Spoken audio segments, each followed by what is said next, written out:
So after years of demand for Nintendo to explore the third-party market, they finally have with mobile games, probably the worst market in the world for Nintendo to enter, but it is one of the biggest, if not the biggest. So Nintendo had a lot to gain from this, and so far they have released 2 apps, and because they're not really games, but they've released 2 apps, games, whatever you want to call them, for mobile devices.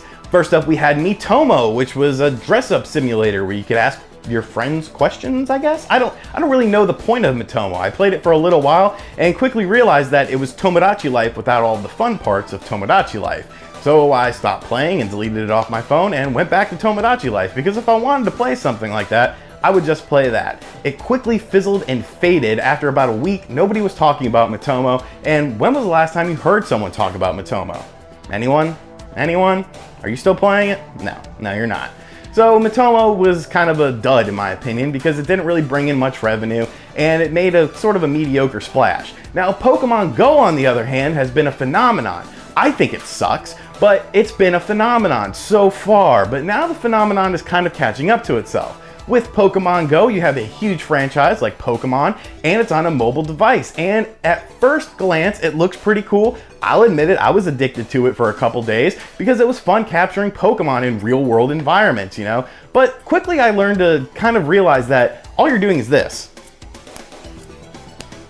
You're walking around, you're collecting Pokemon, you're throwing Pokeballs with your phone, and that's about it. You can go to a gym and take over a gym. You can stop at a Pokestop and get some more balls and shit like that. But really, there's nothing to the game. It's not really a game when you think about it. It's more of a walking simulator where you can interact with Pokemon that are in various locations. And people are starting to realize that. Now, I do know that Nintendo has promised, and Niantic, that there is more content coming. There'll be battles soon and things like that.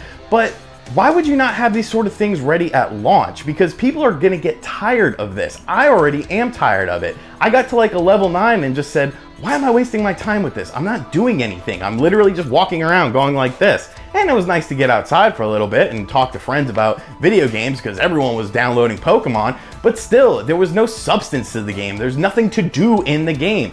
And I think that a lot of people are realizing that. And the latest update for Pokemon Go, which removed the 3-step things, and now that Niantic and Nintendo are starting to crack down on Pokemon Go, you know, websites and applications that help you locate Pokemon, it's like they're kicking themselves in their ass. Because people want to be able to catch these Pokemon. Why would you disable people from being able to do this? You're taking away part of the fun of the game. Because a lot of people don't have time to just walk around aimlessly hoping to catch a Pokemon.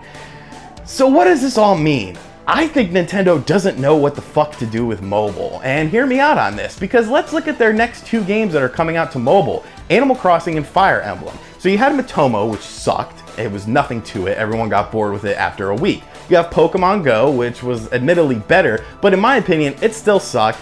3 weeks after, people are getting tired of it, not as many people are talking about it, and people are starting to get frustrated because there's nothing to do in the game. And then you have Animal Crossing and Fire Emblem. Now, are either of those franchises nearly as big as Pokemon? No. So there's not going to be a huge, you know, flux of news and, you know, people going crazy for Pokemon Go like they are for Animal Crossing or Fire Emblem like they did with Pokemon Go. So it's already a bit pigeonholed. Second, Nintendo has kind of demonstrated to me twice now that they don't understand mobile games. I understand mobile games aren't supposed to be these huge, grandiose experiences, but there are some mobile games that are actually decent games. If they didn't have a stupid touchpad controls, I'd probably be into it. And that's a problem because Nintendo is known for what? Games, of course. People see a Nintendo name and they're thinking, okay, this is a video game on my cell phone. It's going to be something fun. And then when they play it for 5 minutes and get burnt out because there's no substance, there's nothing to do, people are going to start to get tarnished on that. People are going to start to lose interest.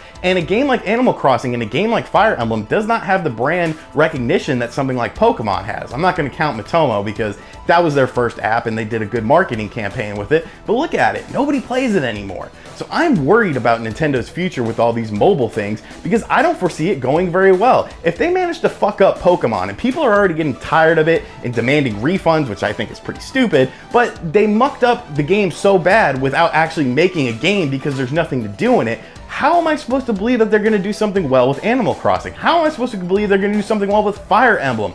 Fire Emblem is a small franchise. It did very well in the 3DS. The latest Fire Emblem sold very well in the 3DS, but that's on a dedicated handheld. People bought a 3DS probably thinking, you know, there's going to be a Fire Emblem game on here, because Fire Emblem has always been a portable franchise that has done pretty decent. There's a cult following for it. How are you going to do Fire Emblem on a mobile device? Animal Crossing makes a little more sense, but are you going to gimp the features like in Pokemon Go so that people are tired of it after a week? I don't know. I think Nintendo sucks at mobile gaming. I think Pokemon Go sucks, I think Miitomo sucks, and it seems like a waste of time to me. They're making a little bit of money, but soon they're gonna tarnish their brand, and that's worse because, you know, you can have instant boosts of money, but tarnishing your brand will forever damn you. Look at Konami, look at Capcom. Those are tarnished brands that people are still sick and tired of. So let me know what you think of Pokemon Go, Miitomo, Animal Crossing, Fire Emblem Mobile in the comments section down below. Thank you for liking this video. Make sure you subscribe to the channel if you haven't yet, and I'll see you next time. Later.